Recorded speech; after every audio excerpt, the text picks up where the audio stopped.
Halo teman-teman semuanya, assalamualaikum warahmatullahi wabarakatuh. Waalaikumsalam. Bertemu lagi di video kali ini. Jadi video kali ini kita akan bahas tentang perkuliahan di Wageningen dan juga serba-serbi kehidupan lah gitu ya. Langsung aja kita bahas. Sebelumnya aku akan memperkenalkan dua teman aku di sini, teman-teman yang sangat brilian. Silakan, nama Mas Imron. Ya, sebelum perkenalkan, nama saya Imron. Asalnya dari Pati, Jawa Tengah, dan sekarang sedang menempuh master di Wageningen University, jurusannya Food Technology. Nah, Halo, perkenalkan nama saya Teguh Setiawan. Sekarang sedang menempuh studi di Master of Technology di WUR, di angkatan yang sama dengan Warga sekarang. pertama kita akan bahas tentang kehidupan yang mungkin lebih ke housing, cara settlement di sini. Nanti part kedua kita akan bahas tentang perkuliahan lebih ke materialnya, pembelajaran. Oke, yang pertama itu kita akan bahas barang yang perlu dibawa. Itu yang pertama dari aku ada lampu yang adjustable. Maksudnya adjustable ini tingkat ke kekuningan, warmth-nya itu. Kayak misalnya aku beli Bardi yang teman-teman bisa adjust, mau terang, mau white banget, atau mau yang warm atau yang yellow gitu. Oke, kalau dari aku sebenarnya ini khususnya untuk teman-teman yang suka nyambel ya. Jadi sebenarnya yang di sini yang tidak bisa dibuat itu ulekan. Jadi ada sih ulekan, tapi model-model kayak Chinese gitu ya, itu kurang nyaman. Nah itu penting. Nah kemudian juga router. Jadi karena ketika kita nyampe di kamar ini, kita langsung bisa aktivasi wifi kamar kita sebenarnya. Itu butuh router. Jadi itulah mungkin penting.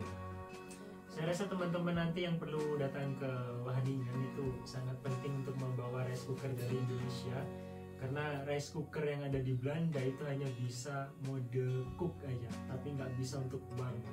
Kemudian saya juga mendengar beberapa keluhan dari teman-teman di Indonesia yang studi di sini bahwa harga kacamata di sini tuh cukup mahal, relatif mahal, sehingga saya sarankan teman-teman membawa kacamata dari Indonesia dan kalau bisa bawa spare-nya. Jadi ya kita bisa nemukan barang-barang second hand dan masih bagus-bagus dan harganya sangat miring. Misal mau nyari ya ada jaket dengan brand-brand ternama dengan harga yang sangat miring dan kualitasnya masih cukup bagus. Sepatu, kemudian juga elektronik, ya sangat worth it lah untuk ini, untuk dibeli. Kita akan bahas cara mendapatkan housing. Untuk mendapatkan housing dulu, pertama yang penting adalah subscribe Idealis, room.nl ya. Room.nl. Ya, itu nanti linknya bisa diakses ya. Jadi itu harus subscription. Memang semakin lama, semakin duluan kita subscribe itu semakin priority-nya semakin tinggi. Jadi karena untuk hunting housing di sini itu berdasarkan prioritas, dan semakin dia sudah menjadi subscription lama, dia akan lebih diprioritaskan. Nah itu ya yang mungkin ini sih perlu dicatat. Dan kalau di Wageningen karena ini desa, jadi cukup relatif mudah, tapi ya itu tetap jaga-jaga. Kalau Mas di mana housingnya? Oh, kalau aku housingnya di Holstein. Jadi Holstein ya depannya itu bisa langsung halte, dan kalau mau jalan kampus juga cukup dekat, ya oke lah. Harganya kira-kira berapa? Range-nya kalau sekarang, kalau yang unfurnished itu yang anak-anak baru masuk itu sekitar 330-an ya.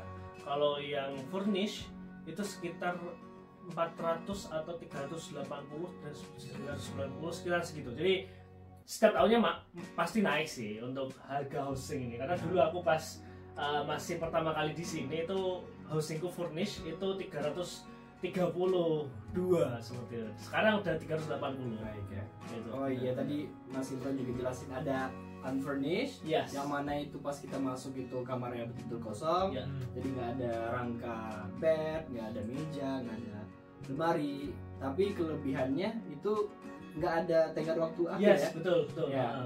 Jadi misalnya teman-teman expected lulusnya di September, tapi kalau untuk yang furnish itu cuma sampai 31 Agustus. Iya. Jadi selebihnya teman-teman harus cari subprime gitu. Terus kalau Mas Teguh di mana housingnya? Jadi aku tinggalnya di Bronxestay, ini bisa dibilang housing yang paling dekat dengan kampus. Ya. Kalau kita mengasumsikan kampus itu pusatnya sebagai forum.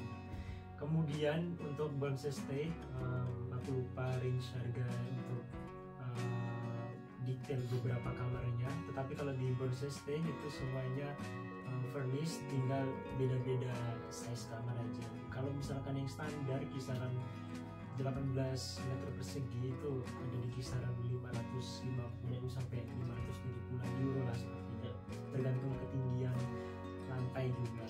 Kemudian kalau misalkan furnished dan self-contained yang ada kamar mandi dalam itu sepertinya di kisaran 600 ke atas, mungkin bahkan sampai 650. Tapi di Bronxestay teman-teman bisa mengajukan TUSLA atau subsidi housing dari pemerintah Belanda dan jumlahnya lumayan. Itu kalau sudah dapat TUSLA mungkin teman-teman bayar housing itu cuma di kisaran 370 sampai 400-an euro aja. Lumayan besar ya. Lumayan besar, lumayan membantu ya. Oke, tadi Mas Teguh juga udah mention TUSLA. Jadi teman-teman yang di Indonesia, di Belanda ini ada sistem subsidi dari pemerintahnya. Jadi setiap housing ini diberikan semacam subsidi bantuan. Jadi tergantung dengan basic rent yang teman-teman bayarkan. Jadi semakin mahal basic rentnya, semakin mahal harga kita harus membayar, terus semakin besar juga subsidi yang teman-teman dapatkan. Jadi harga akhirnya itu lebih kurang sama aja ya. kurang Mau lebih sama. di Overstay, mau di Bronxestay, Daycraft, Kanal, lebih kurang 330, 340 Ya 70 Ya bisa. maksimal 400 euro. Ya. Jadi itu teman-teman bisa pertimbangkan juga lah. Housing aku Daycraft, terus lumayan dekat juga ke sentrum gitu, jadi lumayan sentral juga lah posisi Daycraft ini. Harganya kalau sekarang 440-an sebelum TUSLA. Setelah TUSLA kita mendapatkan 96 euroan setiap bulannya, jadi dikurangin tuh basic rentnya 440-an terus dikurangin 96, jadi akhirnya juga sekitar segitu juga akhirnya gitu. Terus ada juga Asset Park, itu lumayan jauh ya, lebih jauh daripada yang lain tapi sebenarnya dekat. Terus juga ada New Canal yang juga bagus, itu nyaman juga, paling bagus paling Marikweg itu Harweg ya, itu yang housing populer lah di kalangan mahasiswa Indonesia gitu. Kemudian juga mungkin teman-teman akan menanyakan terhadap masjid, apakah ada masjid di Wageningen ini? Ada.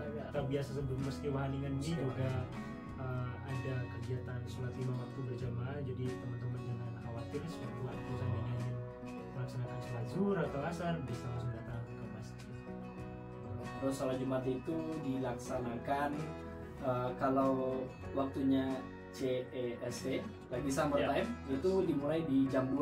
Jadi walaupun zuhurnya masuknya jam 1.30-an gitu, tapi tetap azannya itu dilaksanakan jam 2. Tapi ketika waktunya bergeser ke CET itu dilaksanakannya jam 1, jadi mundur 1 jam.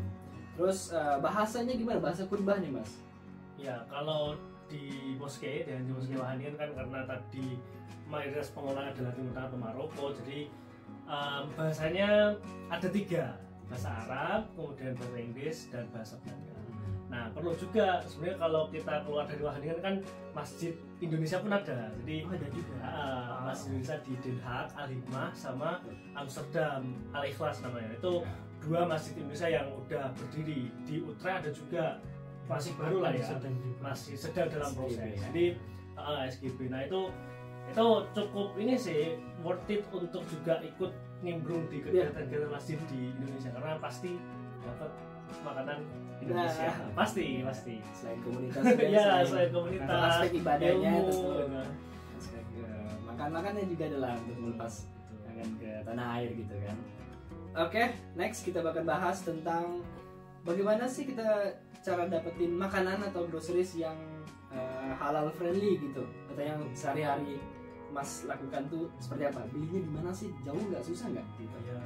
Jadi kalau di Belanda, khususnya di Wageningen ya, untuk nyari makanan halal, sumber makanan halal cukup relatif gampang, karena ada beberapa toko yang itu ya walaupun kalau ngomong sertifikasi halal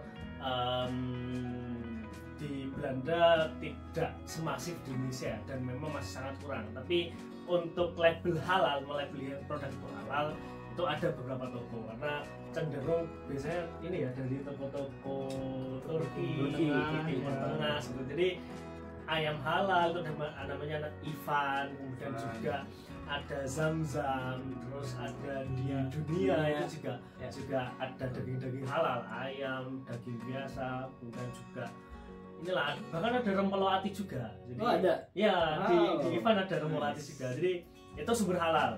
Nah, kalau swalayan kecil kan gampang ya, ada jumbo yang paling dekat ya. Ya betul. Beras juga, menurut aku berasnya juga nggak beda dengan Indonesia sih. Ya bahkan sama-sama ada yang aja. bagus juga. Iya bagus. Yang beras pandan tapi ya agak mahal ya. Kalau yang Tapi no problem lah. Iya. Teman yang biasa makan nasi di sini juga no problem lah.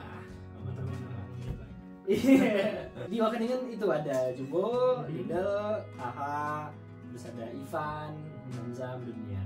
Terus ada juga Amazing Oriental nih. Oh, iya. Itu memang nggak ada di Wageningen, adanya di Arnhem, kota-kota besar ada. Di sana yang lebih lengkap ya. Ya, itu kayak betul. supermarket. Toko-toko Ya. Asia. Asia, iya. Bumbu Asia. Lengkap kok. Sambal gitu. Kecap bango, Ya. sambal ABC, Even you name it lah. Even ada lah. kayak pete, Pete ada juga ya? jengkol, ada. Tahu Yang gitu di ada. frozen itu ada. Jadi Ada. Belanda salah satu negara yang Ya. di Eropa ya, ini kata teman-teman yang lain di luar Belanda itu yang paling mudah mencari sumber masakan ya atau bahan-bahan masakan berbasis Indonesia. Sangat mudah. Dan jangan lupa untuk kita yang tinggal di Wageningen itu kita memiliki suatu kemudahan karena di sini beberapa teman-teman Indonesia juga biasanya banyak yang membuka open PO masakan-masakan khas Indonesia. Jadi mungkin setiap minggu atau beberapa hari sekali biasanya akan ada yang memposting promo tentang makanan mereka dan membuka open order, entah itu mungkin ayam geprek, entah itu bebek, bakso, atau mungkin makanan-makanan yang lain seperti batagor maupun cimol. Ya, betul. Setiap minggu biasanya ada kok. Ya. Yang paling terkenal itu Mbak Yuke ya. Paling Mbak terkenal. Yuke. Ya, Shout out itu untuk Mbak Yuke. Catat ya. Mbak Yuke. Tadi ada grup di WhatsApp Wageningen ini namanya Depot Indonesia. Ya, betul, Jadi betul. siapapun dari apakah itu master atau PhD atau warga yang udah lama tinggal di sini, terus mereka kayak oke, buat PO gitu, terus masak. Ya udah kita tinggal mereka bikin polling biasanya di grup, terus Ya. kita tinggal pilih mau yang berapa, terus nanti tinggal Nanti. COD gitu Iya. sistem. Oke, jadi jangan takut gitu. Next kita akan bahas tentang beli-beli barang housing. Oke, kalau aku sendiri sebenarnya jarang beli-beli ya, karena di sini banyak yang lungsuran. Jadi barang-barang lungsur itu hibah ya, barang-barang hibah. Jadi misal teman-teman yang udah lulus, kemudian barangnya yang dikasihkan, dihibahkan ke teman. Jadi sering banyak dapat kayak gitu. Atau bahkan ini dapat barang yang cukup masih bagus di ground base-nya housing. Nah kalau di Hoevenstein biasanya nggak dibikin di tempat sampah. Hoevenstein biasanya ditaruh di ground base-nya. Nah itu nanti ada kursi. Kemarin juga aku dapat kursi belajar di sana cukup bagus, meja belajar, kemudian ya banyak lah ya yang ini karpet ya aku dapat dari ini juga. Jadi jarang untuk beli barang di kamar. Kalau seandainya pengen beli mas, Kalau seandainya pengen beli, teman-teman bisa beli di grup Indukring Group karena banyak juga teman-teman yang menjualkan bekas mereka di sana. Atau kalau pengen beli baru bisa beli ke Action, itu sangat terjangkau. Bahkan konon katanya kalau ada suatu barang yang dijual di Action maka itu pasti dengan harga yang paling murah kalau kita bandingkan dengan di toko-toko yang lain. Atau teman-teman bisa pergi juga ke beberapa toko lokal seperti Blokker dan teman-teman juga bisa pergi ke IKEA atau mungkin kalau online bisa order via Amazon. Iya, betul. jadi lengkap lah ya. Action juga di Sentrum. Jadi kalau mau beli lemari gitu, yang kecil-kecil, Ya. kotak makan, sabun cuci, apapun ada di Action. Jadi no worries. Oke, lanjut kita akan bahas tentang sarana olahraga. di kampus. Iya. Bagus nggak? Lengkap nggak sih Mas? Oke. Dari pengalaman Mas gimana? Ya kalau dari pengalaman pribadi saya sempat subscribe untuk The Bonger ya, namanya tempat olahraga kita kan The Bonger. Itu sangat lengkap untuk tempat olahraganya, ada tenis, sepak bola, badminton, Apapun ya. apapun ada, dan juga tempat gym. Nah kebetulan saya lebih sering ke tempat gym ya, jadi ya saat itu dan alatnya cukup lengkap dan banyak banget. Ya oke. Ya, komunitas-komunitas Indonesia Ya, ini ya Mas Teguh sebagai founder Waganiran gitu. Jadi komunitas lari, terus ada juga komunitas bola Waganisi ada, komunitas badminton setiap hari Jumat, volley ya. juga ada, squash, tenis dan segala macam. Jadi teman-teman akan stay healthy by doing sports. Ya. Oke, next kita akan bahas tentang transportasi. Sistem transportasi di Belanda seperti apa sih? Gitu Mas. Jadi untuk di Belanda ini bisa kita anggap sebagai salah satu negara dengan mode transportasi yang paling baik ya kalau kita bandingkan dengan beberapa negara di Eropa sekitar. Karena di sini ketepatan waktu untuk public transportnya itu sangat tinggi, untuk bus, untuk kereta dan lain sebagainya. Selanjutnya transportasi menggunakan sepeda ya. Tentunya Belanda kita tahu bahwa infrastruktur sepeda sangat nyaman, ada jalurnya sendiri. Terus beli sepeda juga banyak kok ya. Kalau aku sendiri belinya di Sony, itu salah satu penyedia sepeda-sepeda second yang masih berkualitas. Tergantung teman-teman bisa mengatur harganya, terus bisa mengecek kondisi sepedanya masih prima atau tidak gitu. Kalau Mas sendiri di mana beli sepeda dulu? Kalau dulu di dekatnya ini ya, apa namanya, gereja DRF. Tapi sebenarnya kalau mau nyari yang lebih murah, karena kan kalau masih awal-awal kan harganya kan cukup tinggi ya. Ya, demand-nya tinggi. Demand-nya Ya, karena mahasiswa baru kan ya, banyak dan kebutuhan sepeda banyak, jadi harganya banyak tinggi. Jadi kalau mau agak sabar dikit, nahan 1 bulan, itu bisa nyari kayak di marketplace gitu. Itu ini lebih murah dan variasinya lebih banyak dan cenderung biasanya dari warga lokal. Jadi sepeda dari orang asing sini dia udah nggak gunakan, dijual dan masih bagus biasanya, dan harganya cukup ya. Dan itu nggak cuma ini doang sih, nggak cuma sepeda sebenarnya, banyak juga tadi kalau opsinya. Kalau offline store itu Indo Kringluk, tapi kalau untuk online store-nya bisa marketplace tadi sih sebenarnya. Iya. Kalau Mas? Kalau aku waktu itu beli di ada toko namanya UNA ya. UNA itu dekat Aldi. Dan di situ memang nggak terlalu ramai tempatnya, tapi harganya memang sedikit di atas rata-rata beberapa toko yang tadi sudah disebutkan.